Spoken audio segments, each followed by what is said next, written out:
L'été se déroule plutôt bien pour Hudson-Edouard. L'ancien joueur du Celtic de Glasgow vient tout juste d'être transféré pour près de 16,5 millions d'euros en Angleterre, dans le club de Crystal Palace. Un énorme transfert pour le jeune joueur de 23 ans. Formé au Paris Saint-Germain, et qui devrait s'accompagner d'un salaire probablement très confortable. Malgré sa situation professionnelle et financière très enviable, le joueur refuse toujours de payer la somme importante qu'il doit à Francis.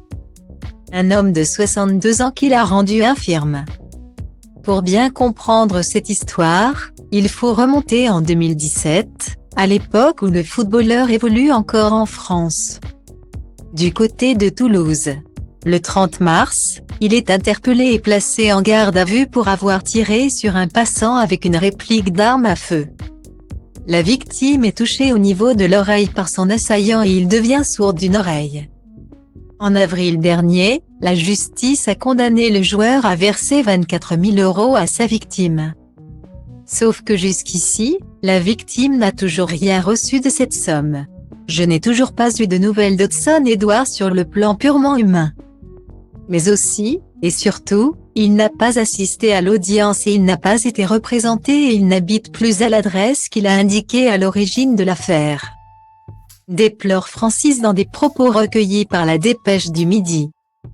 Silence radio donc du côté du joueur appelé en équipe de France Espoir. La pilule est difficile à avaler pour Francis.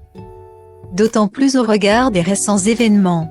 C'est vraiment très difficile pour moi de voir aujourd'hui qu'il est une personne qui bénéficie d'un transfert assez important. Alors qu'en réalité ça fait maintenant plusieurs mois qu'il me doit de l'argent, s'indigne-t-il. Face au désespoir de sa victime, peut-être qu'Hudson-Edouard finira par donner signe de vie et permettra à Francis de récupérer l'argent qu'il lui doit.